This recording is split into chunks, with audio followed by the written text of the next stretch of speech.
반갑습니다. 네, 전혀 기대하지 않았는데 박수도 해주고, 네, 오랜만입니다.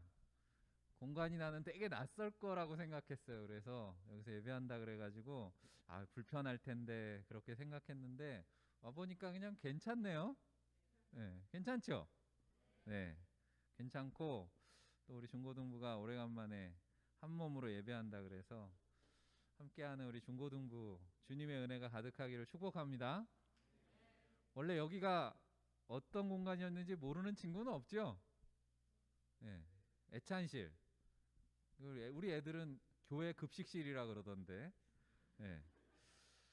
이게 급식실이 이제 중고등부 예배실이 됐기 때문에 여러분 덕분에 이곳이 하나님의 말씀, 영의 양식으로 풍성한 공간이 될 줄 믿습니다. 예. 솔직히 근데 궁금했어요. 전사님이 목사님 오셔서 설교를 좀 해달라 그래서 뭐 특별한 날인데 왜 나를 부르지? 그랬더니 전사님이 이렇게 대답을 해요.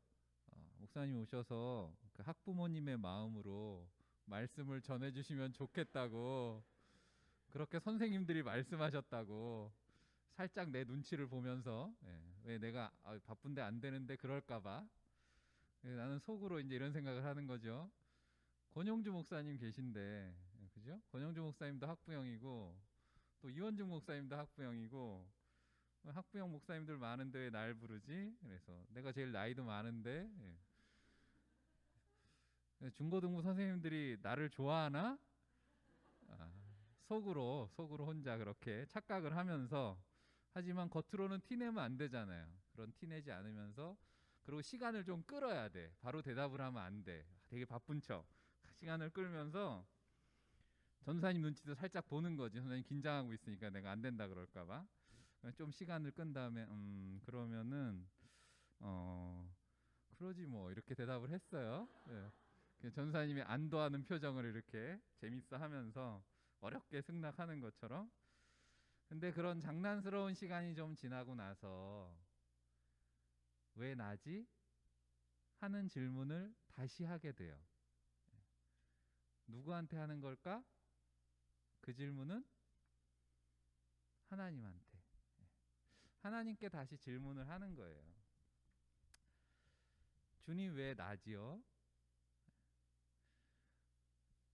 그런 질문할 때가 많이 있어요. 목사님이니까 또 직업병이란 말이에요. 뭐 있으면 하나님한테 물어봐야 돼. 오늘 여기에 서서 여러분들한테 설교를 한다는 게 전사님이 그 핑계처럼 선생님들 핑계처럼 뭐 학부형이시니까 와서 좋은 말씀 해주시고 하는 거는 우리끼리 얘기고 그보다 하나님의 말씀을 전해야 되잖아요. 여러분에게 오늘 하나님의 말씀을 전해야 되는데 그거는 누가 원해서 하는 일이 아니란 말이에요. 오늘이 2021년 3월 14일 이용희 목사가 원주제일교회 중고등부 예배를 위해서 설교를 한다는 거는 절대로 우연이 아니란 말이에요. 여러분들이 오늘 이 자리에 와서 애찬실에 앉아서 예배하는 것 그리고 이곳에서 제가 여러분에게 하나님의 말씀을 전하는 것 우연이 아니에요. 이 시간에 하나님께서 이 자리를 다 계획하셨고 예비하셔서 저를 통해서 여러분에게 들려주시고자 하시는 하나님의 말씀이 있기 때문인 줄 믿습니다. 생각보다 아멘을 너무 잘하네. 오늘 여러분에게 들려주시는 그 하나님의 음성 듣기를 주님의 이름으로 간절히 축복합니다. 그렇다고 하면 그렇게 생각을 하면 왜 나지요? 라고 하는 질문은 목사님만의 질문이 아니라는 걸 알게 될 거예요. 이 질문은 목사님만 하는 질문이 아니라 오늘 선생님들도 많이 계신데 우리 중고등부 선생님들이 학생들 앞에 설 때마다 해야 되는 질문이기도 하고 또 이 자리에 찬양팀도 있고 뭐 많은 스태프들이 있는데 또 함께 예배하는 여러분 한 사람 한 사람 예배자로 내가 하나님 앞에 설 때마다 우리 모두의 질문이어야 되는 거죠. 하나님 앞에 질문하는 거예요. 우리가 신앙생활 한다는 건 어쩌면 하나님 앞에 그렇게 끊임없이 질문을 던지는 일인지도 몰라요. 하나님 왜 저인가요? 하나님 왜 지금인가요? 하나님 내가 무엇을 어떻게 해야 할까요? 하나님께 던지는 그 질문, 그게 우리의 신앙인지도 몰라요. 그런 질문에 대해서 하나님은 언제나 대답을 가지고 계신 줄 믿습니다. 하나님은 대답하시는 분이라는 거예요. 오늘 전하는 이 말씀도 하나님 왜 나지요? 하나님 왜 오늘 이 시간 왜 제가 말씀을 전해야 될까요? 하나님 무슨 말씀을 전해야 될까요? 내가 하나님 앞에 던진 그 질문에 대한 대답이 오늘 여러분들과 나누는 이 말씀이에요.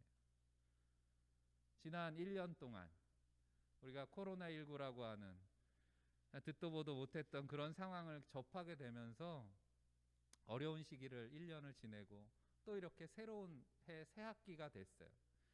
하지만 여전히 상황은 어렵고 언제 이 시간이 지나갈지도 모르겠고, 그런 상황에 감사한 것은 이렇게 다시 한 자리에 모여서 중고등부가 왜 이 생각을 진작에 못했는지 몰라요. 그죠? 이렇게 한 자리에 모여가지고 함께 예배하게 되는 우리 중고등부를 향해서 하나님께서 전하시라고 하시는 말씀이 있다는 거예요. 오늘 말씀 제목 기억해요?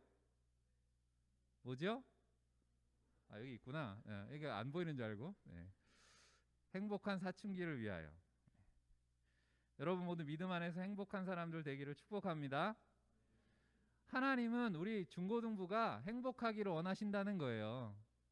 여러분 행복해요? 행복한 친구가 몇 명 있네. 네. 행복한 친구들이 나가 놀아도 돼. 네. 설교 안 들어도 됩니다. 이미 행복하니까. 오늘 우리가 행복한 시간을 보내려면 여러분들이 목사님을 잘 도와줘야 돼요. 일단 표정. 옆에 있는 사람 표정을 잠깐 봐요. 네. 표정을 밝게. 네. 웃으면 복이 온다 그러잖아요. 네. 실제로 그래, 과학적으로 증명된 거야. 웃으면 행복해진대요. 그리고 여러분들 마스크 쓰고 있으니까 잘 모를 것 같지만 목사님 보면 다 보여요. 이 사람이 지금 설교를 듣고 있는지, 이 설교에 반응하고 있는지. 여러분들 리액션이 중요해요. 반응이. 그래서 아멘 크게 하니까 뭐 아멘 크게 하라는 얘기 안 해도 될 것 같긴 한데, 아멘 안 해도 괜찮아요. 말씀이 좀 이해가 된다 그러면 끄덕끄덕 하면 되는 거고. 그럼 목사님이 해피해지겠죠. 그 다음에 또 말씀 중에 뭔가 새롭게 깨닫는 게 있으면 알죠, 이런 거. 그게 그 뜻이었구나, 뭐 이런 거. 그 다음에 글쎄 오늘은 박수는 이미 받았기 때문에 별 기대는 안 하겠지만, 혹시 설교를 듣다가 이거 너무 재밌어 그러면 어떻게? 박수 치는 거죠. 물개 박수 막 이렇게 하는 거지. 재밌다. 예. 여러분 행복이 뭐예요? 행복하시기 원합니다. 뭐 행복하세요. 인사도 많이 하고 하는데 행복이 뭐냐는 거예요. 이거 잘 몰라가지고 내가 행복한지 안 행복한지 모르는 사람도 있는 것 같아서. 행복이 뭐예요? 어떤 사람들은 행복에 대해서 이야기하면 뭔가를 성취하는 걸 행복이라고 생각해요. 그래서 좋은 대학에 가야지 행복하고, 돈을 잘 벌고 출세해야지 행복하고, 우리가 영어로 하면 dreams come true 그러잖아요. 내 꿈들이 이루어져야지 행복하고, 그런 걸 행복이라고 생각했는데, 물론 그것들이 사람을 행복하게 하는 하나의 조건이 될 수는 있을지 모르겠어요. 하지만 그 자체를 행복이라고 하지는 않아요. 행복이 뭘까? 행복이 뭐냐라고 했을 때 오히려 이렇게 생각해 보면은 답이 쉽게 나올 수 있어요. 행복한 사람들은 어떤 특징이 있는가를 보는 거예요. 행복하면 어떻게 되냐는 거예요. 오늘 성경이 말씀하는 거죠. 행복한 사람들의 특징은 기쁘다는 거예요. 행복하면 기뻐요. 기쁨이라고 하는 게 행복의 가장 큰 특징 중에 하나라는 거죠. 행복의 조건에 대해서는 사람마다 각자 다 생각이 틀릴 수 있지만 행복한 사람은 다 기뻐요. 목사님 오늘 저 너무 행복해요. 이러는 사람은 기쁨의 눈물이라 그러죠. 그런 것도 그냥 기쁘다는 거예요. 행복에 대해서 말씀하는 오늘 성경 본문을 우리가 성경 본문을 다시 좀 뒤로 돌려볼 수 있어요? 4장 그죠? 4절 말씀. 주 안에서 항상 기뻐하라. 내가 다시 말하노니 기뻐하라. 오늘 설교 본문이 기뻐하라는 말씀으로 시작하는 이유도 그래서 그런 거예요. 제가 오늘 성경을 읽으면서 목사님 오늘 이제 이 말씀을 준비를 하면서 데살로니가전서 5장 말씀을 같이 생각을 했어요. 빌립보서 4장 이 말씀을 읽다 보니까 이 말씀이 데살로니가전서 5장에 있는 말씀을 설명해 놓은 거더라고요. 똑같이 다 바울 사도가 보낸 편지이기 때문에 바울 사도가 데살로니가전서 5장 16절에서 18절에도 내용상으로 비슷한 말씀을 했단 말이에요. 그건 제가 항상 기뻐하라, 쉬지 말고 기도하라, 범사에 감사하라. 이는 그리스도 예수 안에서 너희를 향하신 하나님의 뜻이니라. 항상 기뻐해라, 기도해라, 감사해라. 오늘 읽은 빌립보서 말씀도 다시 읽어보면 사실 이 내용이랑 똑같은 내용을 담고 있어요. 한마디로 말하면 이것이 하나님의 뜻이다. 하나님의 뜻이 뭐예요? 행복하라는 거예요. 그리스도 안에서 행복한 사람들이 되기를 원하신다는 거예요. 그리스도인의 행복이 여기에 달려있다라고 하는 말씀이에요. 그런데 말씀을 읽다 보면 이 말씀 다시 잘 읽어봐요. 목사님도 어렸을 때부터 너무 많이 들은 말씀인데 읽을 때마다 부담스러운 말씀이에요. 뭐가 부담스러워요? 왜 부담스러워요? 이 항상이라는 말, 쉬지 말고라는 말, 범사에라는 말 때문에 그런 거잖아요. 사람이 이럴 수 있어요? 없어요? 있어요? 없어요. 그래서 이해가 잘 안 되는 거예요. 이 말씀이 잘 부담스러워. 어떻게 사람이 항상 기뻐할 수 있고 쉼없이 기도할 수 있고 모든 일에 감사할 수 있을까? 그런데 그 밑에 말씀 때문에 그런 거예요. 이는 그리스도 예수 안에서 너희를 향하신 하나님의 뜻이다. 하나님의 뜻이라는 거예요. 반박할 수가 없는. 그러니까 더 부담스러운 거야. 목사님이라고 이 말씀이 다르겠어요? 선생님들이라고 다르겠어요? 다 부담스럽단 말이에요. 그런데 오늘 빌립보서 말씀을 읽으면서 이 뜻이 좀 더 이해가 됐어요. 그래서 여러분들과 나누고 싶은 거예요. 행복이라는 게 뭐랑 관련이 돼 있냐면 우리가 항상 쉼 없이 매일 하는 일과 관련돼 있더라라고 하는 거예요. 여러분들이 늘 하고 있는 일과 관련돼 있어요. 행복이. 지금도 여러분들은 이걸 하고 있어요. 그게 뭘까? 바로 생각이라고 하는 거예요. 생각은 항상 한다는 거예요. 다시 오늘 설교 제목이 뭐라고요? 행복한 사춘기를 위하여. 행복에 대해서 얘기했다면 이제부터 이제 사춘기 얘기를 해야 돼. 사춘기라는 말의 뜻 알죠? 몰라요. 한자로 쓸 수 있어요? 사춘기는 한자어잖아요. 생각사 봄춘이에요. 생각이 봄을 맞았다는 거예요. 생각의 봄이 되는 시기를 사춘기라고 한다는 거예요. 누가 만드는 참 멋있는 표현이에요. 사춘기, 생각이 봄이 된다. 새 학기가 시작하는 것도 봄인데 또 이 시기가 여기 있는 사람들 중에 또 어떤 친구들은 사춘기를 맞은 친구들도 있을 거기 때문에 뭔가 새로운 일이 시작된다, 그런 의미를 담고 있는 거죠. 생각의 봄이라고 하는 말이 왜 사춘기라 그랬을까 생각해 보면 그 봄춘자라고 하는 게 단순히 계절만을 이야기하는 게 아니에요. 여러분, 사춘기가 되면 몸에 변화가 일어나죠. 2차 성징이 나타난다 그러잖아. 호르몬의 변화가 일어나는 거예요. 이 봄춘자라고 하는 게 그런 뜻을 담고 있는 말이란 말이에요. 그러니까 사춘기라는 건 단순히 생각이 깨어난다는 뜻만 아니라 어떤 생각이 깨어나는 거예요? 호르몬 분비가 막 많아지는 거야. 그러면서 여러분의 생각이 뭔가에 막 관심을 갖기 시작해요. 대표적인 게 우리 생물학적으로 호르몬의 분비가 되면 어떻게 돼요? 이성에 관심이 생긴단 말이에요. 그냥 내가 남자인지 내가 여자인지 몰랐는데 남자가 됐고 여자가 된 거야. 그래서 여자한테 남자한테 관심이 생기고, 이게 사춘기의 특징이잖아요. 그런데 그것만 사춘기가 아니에요. 생각이 깨어나는 거예요. 생각에 싹이 나. 그러다 보니까 목사님도 그랬던 것 같아요. 나는 누구지? 어느 날 자고 일어났는데 나는 이용이가 아니야. 난 누구지? 지금 여긴 어디지? 난 어떻게 왜 살아야 되지? 뭐 이런 생각하는 그런 생각 안 나요? 어. 이거 이제 철학적인 생각하기 시작하는 인생에 대해서, 어떤 삶에 대해서, 심지어는 죽음에 대해서 사색을 한다는 거예요. 생각이 깨어난다, 그런 의미예요. 어쨌든 사춘기라는 거는 그 말 그대로 생각이 깨어나는 거예요. 생각이 싹이 나는 거예요. 생각이라는 말을 불어 배운 친구 있어요? 불어로 생각이 뭐예요? 불어로 빵새예요. 빵새. 그래서 빵새라는 책이 있어요. 르네 파스칼이라고 하는 철학자가 쓴 책 이름이 빵새인데, 빵새에 보면 아주 유명한 말이 있어요. 여러분들 한 번은 다 들어봤을 거야. 인간은 생각하는 갈대다. 인간은 생각하는 갈대다 라는 말이 빵새, 생각이라고 하는 책 제목에 안에 있는 그런 유명한 말이에요. 뒤집어서 말하면 뭐예요? 생각해야 인간이라는 거예요. 생각할 줄 아는 게 인간이에요. 왜 파스칼이 이 말을 했냐면, 인간은 갈대 같다. 무슨 말이에요? 짐승들이랑 비교하면, 동물들이랑 비교하면 인간은 되게 약해. 연약한 존재라는 거예요. 인간은 연약한 존재지만 생각을 한다는 것 때문에 인간은 강할 수 있다, 강해질 수 있다, 그런 의미로 한 말이에요. 인간은 생각하는 갈대라는 말이에요. 근데 오늘 설교 준비하면서 목사님은 이 말씀이 다르게도 들려요.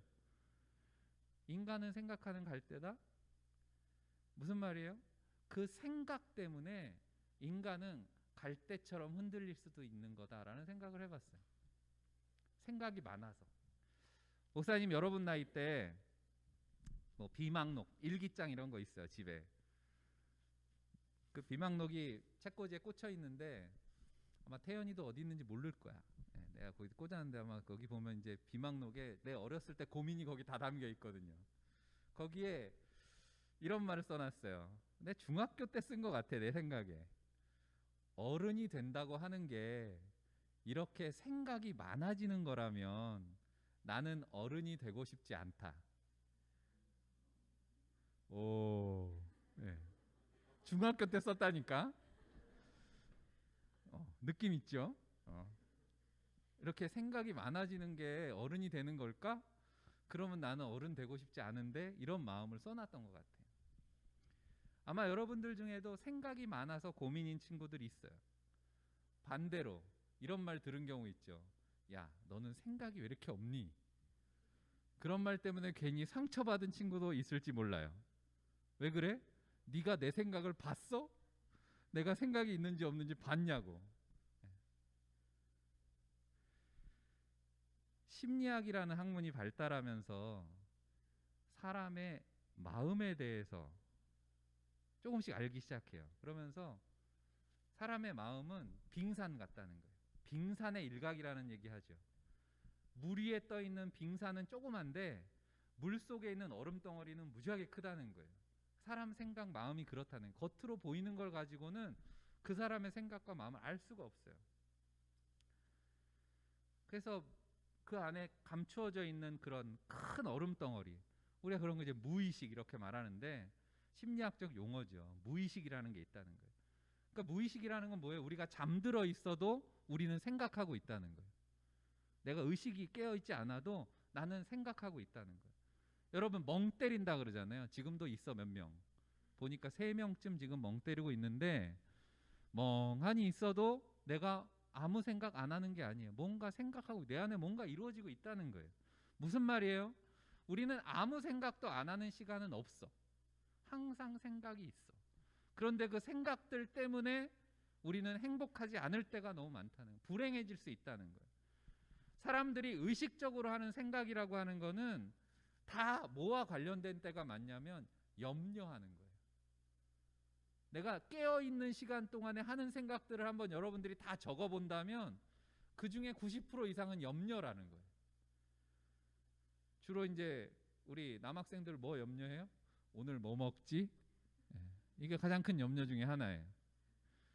또 좀 지나면은 나 나중에 커서 뭐 해야 되지? 여러분들 관계가 어려우면 어떤 거예요? 나 저 친구랑 어떻게 하면 친해질 수 있지? 쟤는 왜 날 싫어하지? 거울을 볼 때마다 나는 왜 이렇게 생겼지? 우리는 끊임없이 뭔가 생각하는데 다 보면 염려가 너무 많아. 그래서 그거 가지고 막 고민하잖아요. 고민이라는 한자어를 알아요? 고민이라는 한자어가 쓸 고자에 어두울 민자야. 쓰고 어두운 거야. 그런 생각들이 우리를 지배한다는 거예요. 그래 고통스럽고 답답해요. 그런 생각으로 가득 차다 보면은 행복할 수가 없어. 기쁘지 않으니까 불행해져요. 오늘 말씀대로 기뻐하라 라고 말했는데 기쁘지 않다는 거예요. 한마디로 우리가 기뻐하는 거, 우리의 행복이 내가 날마다 하고 있는 그 생각에 달려 있다는 얘기를 하는 거예요. 그럼 어떻게 해야 돼? 행복하려면 생각을 바꿔야 되는 거예요. 그래서 오늘 말씀에 뭐라 그래요? 염려하지 말라는 거예요. 아무것도 염려하지 말아라. 생각하는 건 자유지만 생각이 염려가 되면 안 된다라고 말씀하고 있는 거예요. 염려라는 한자도 여러분들이 한번 찾아봐요. 염려가 무슨 뜻인가? 생각할 염, 생각할 여예요. 생각하고 생각하는 거예요. 염려가. 그럼 생각하고 생각하면 생각이 깊어지면 좋을 것 같잖아. 꼬리에 꼬리를 무는 생각이 생각을 깊게 만들지 않아요. 대부분의 경우는 어떻게 돼? 생각이 꼬여. 그래가지고 점점 깊어지는 게 아니라 점점 복잡해지기만 해요. 생각이 복잡해지기만 해. 아까도 심리학자들이 마음을 연구한다 그랬잖아요. 인간의 마음이라는 게 도대체 어떻게 생겼을까? 왜 이렇게 생각이 복잡해지고 뭐 이럴까? 내 생각이 아닌데 이런 생각이 들까? 그런 걸 연구하다 보니까 별걸 다 연구를 하죠. 근데 그 연구하는 사람 중에 유명한 사람 중에 융이라고 하는 사람이 있는데 이분이 무의식이라는 말을 처음 사용한 분이에요. 그래서 사진을 내가 하나 준비했는데 이게 마음이 이렇게 생겼다고 융이 그려놓은 거야. 내가 그린 게 아니에요. 융이라는 분이 그렸어. 네, 마음이 이렇게 생겼대요. 재밌죠? 뭐 같아요? 뭐랑 비슷해? 뭐 무슨 원자 같기도 하고 뭐 세포 같기도 하고 그렇잖아요. 이제 도식적으로 그린 거죠. 알아보기 이제 마음에 뭐 자아가 있고 그림자가 있고 뭐 아니마 아니무스 뭐 콤플렉스 이런 게 있다고 하는데 이건 오늘 설명할 게 아니에요. 그냥 이렇게 그런 그림으로 그리면 이렇다라는 거예요. 학문적으로 그렇다는 거지 사람의 마음이 이렇게 생겼겠어요. 도식적으로 그려놓은 거예요. 중요한 건 뭐냐면 우리 마음이 이만큼 복잡하다는 거예요. 이렇게 복잡한 게 우리 마음이에요. 그래서 내 마음이 내 마음대로 안 되는 이유라는 거예요. 마음이 복잡하기 때문에.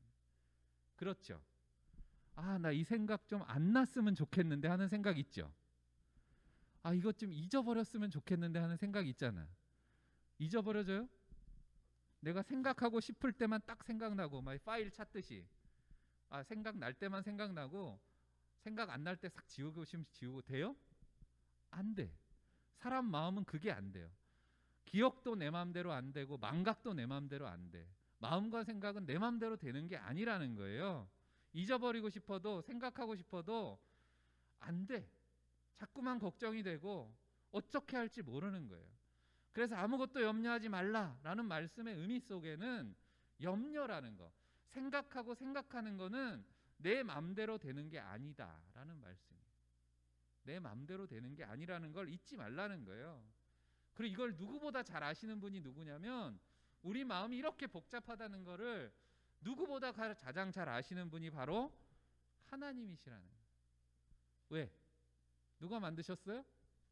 하나님 만드셨어요. 우리를 이렇게 신비하게 만들어 놓으셨단 말이에요. 내 마음을 나도 모르지만 하나님은 아세요.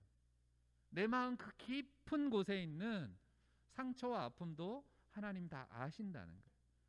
그래서 성경이 말씀하죠. 로마서 8장 27절 여러분 성경은 개역인데 새 번역에 보면 이렇게 돼 있어요. 한번 같이 읽어볼까요? 사람의 마음을 꿰뚫어 보시는 하나님께서는 성령의 생각이 어떠한지를 아십니다. 성령께서 하나님의 뜻을 따라 성도를 대신하여 간구하시기 때문입니다. 아멘.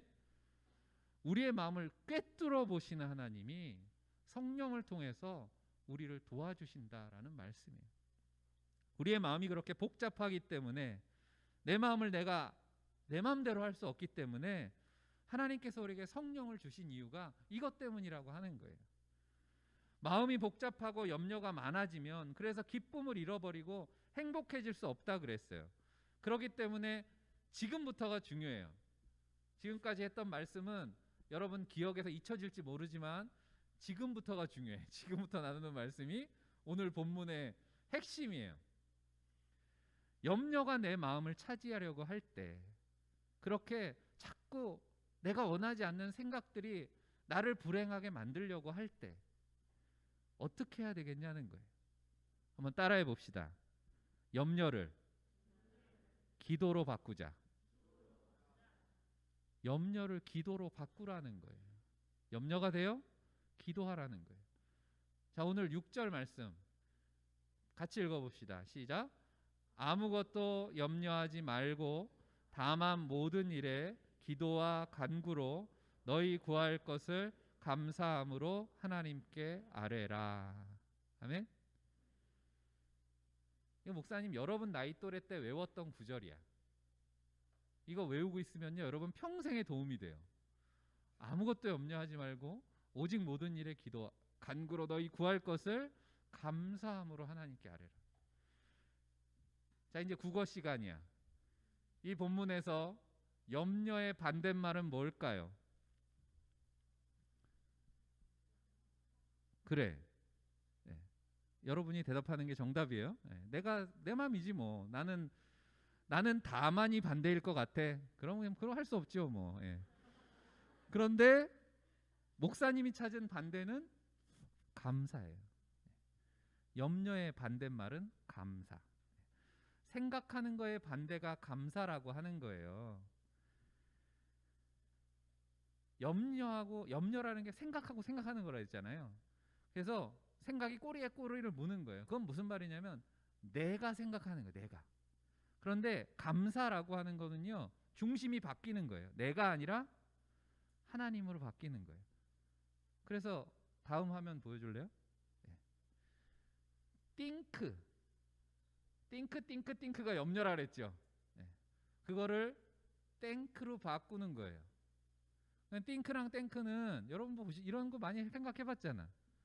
땡크의 중심에는 뭐가 있어요? 단어의 중심에 띵크는 I가 있어요. 내가 있는 거야. 내가. 땡크의 중심에는 뭐가 있어요? A가 있어요? 목사님 이거를 A라고 안 쓴 것 같지 일부러. 알파라고 쓴 거예요. 네. A를 그리스어로 하면 알파가 되거든. 근데 성경에 보면 예수님에 대해서 성경이 말씀할 때 예수님이 스스로 나는 알파와 오메가다. 나는 처음과 나중이다. 모든 것의 주인이다라는 그런 표현이거든요. 우리의 생각도 내 생각이면 그건 염려로 빠져드는 거야. 그런데 그것이 주님 것이 되면 우리는 감사하게 되는 거죠. 내 생각의 중심이 내 중심이 주님으로 바뀌는 거예요. 그래서 기도한다는 건 그런 거예요. 아무것도 염려하지 말고 오직 모든 일에 기도와 간구로 너희 구할 것을 감사함으로 하나님께 아뢰라 그랬죠. 그 말은 뭐예요? 기도한다는 걸 여러분들이 기도 그러면 하나님 나 이것도 있고요 저것도 있고 이것도 해야 되고 저것도 해야 되고요 내 염려를 아뢰는 게 기도가 아니고 기도한다는 건 하나님께 감사하는 게 기도라는 거예요. 베드로전서 5장 7절 말씀을 한번 띄워줄래요? 너희 염려를 다 주께 맡기라. 이는 그가 너희를 돌보심이라. 감사한다는 건 이거예요. 하나님 감사합니다 라고 하는 건 하나님 내가 이러이런 어려움이 있는데 하나님 참 감사합니다 하는 거예요. 말이 안 되는 것 같지? 그런데 기도는 그런 거라는 거예요. 내 문제를 하나님 앞에 맡기는 거예요. 내 생각을 하나님 앞에 맡기는 거예요. 감사함으로. 그러면 너희를 돌보신다. 이 돌보신다는 말이 영어에 보면 케어라고 하는 거거든요. 염려하는 것도 영어의 케어예요.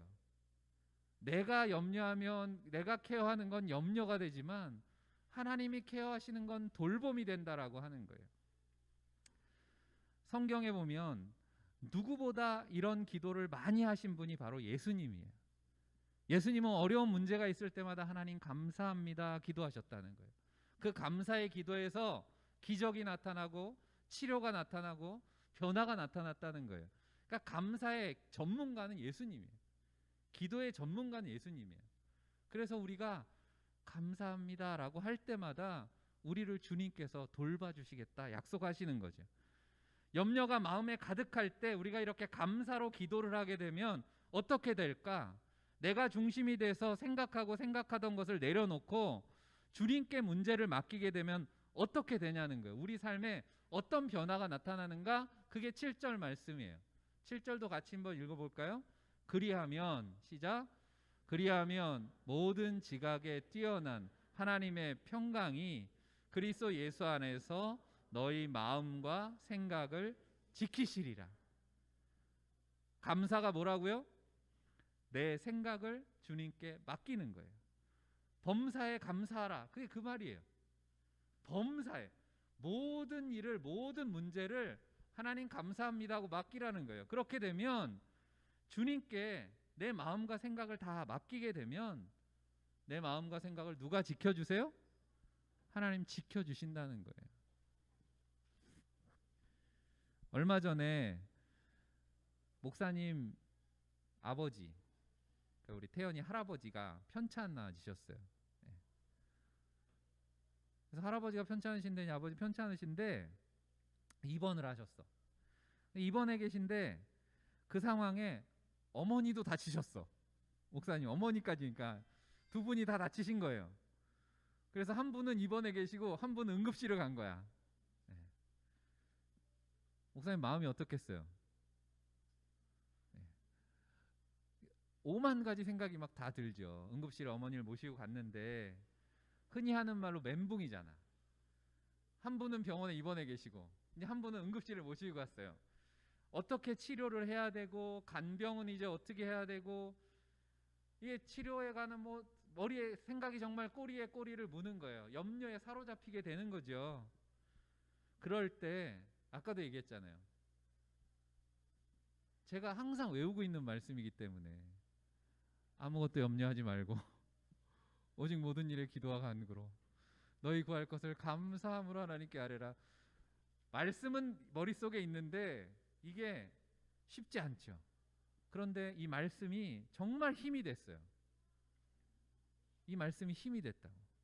그렇지. 내가 할 수 있는 게 뭐 있겠어. 그죠? 하나님 뜻에 맡깁니다. 감사합니다. 아유 그래도 이만하시길 감사합니다. 그래도 이렇게 무슨 말이에요? 기도해야지, 감사해야지 하니까 신기한 게 있어요. 감사할 게 늘어나. 감사할 게 생겨요. 그리고 어려워도 버티고 이겨낼 힘과 지혜를 주시는 거예요. 그래서 오늘 여러분에게 이런 설교도 할 수 있는 거죠. 그래서 그리스도인들은 염려하고 포기하는 게 아니에요. 감사로 사는 거예요. 나는 아무것도 못합니다. 하나님이 하십니다. 이게 기도고 감사라는 거예요. 저와 여러분을 지으신 하나님은 누구보다 우리를 잘 아세요. 우리 마음, 우리 생각을 잘 아세요. 그래서 우리가 감사로 기도할 때 내 마음과 생각을 지배하려고 하는 염려를 쫓아내 주시고 주님이 내 안에 주인이 되어 주셔요. 그럼 되는 거죠. 주님 내 주인이 되시면 내 마음에 봄이 찾아오는 거예요. 내 마음에 평안을 얻게 되는 거예요. 그리스도 예수 안에서 우리 사랑하는 중고등부 학생들의 마음과 생각도 봄을 맞이하시기를 축복합니다.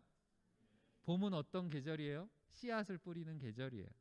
우리 중고등부 친구들이 새 학기를 맞아서 기도하면서 감사의 씨앗을 많이 뿌렸으면 좋겠어요. 여러분 중에도 걱정하고 염려하는 일들이 있을 거예요. 그런 생각들이 들어올 때마다 오늘 말씀을 기억하세요. 그리고 먼저 감사하세요. 하나님 감사합니다. 뭔지 모르지만 하여튼 일단 감사합니다. 그러고 나면요 생각이 달라져요. 마음이 편안해져요. 여러분들이 새롭게 단장한 이 공간이 그런 감사로 가득 채워지기를 간절히 바랍니다. 그래서 이 자리에서 예배하는 시간이 늘어날수록 여러분들의 마음도 주님이 지켜주시는 평안한 그런 정원이 되기를 간절히 바랍니다.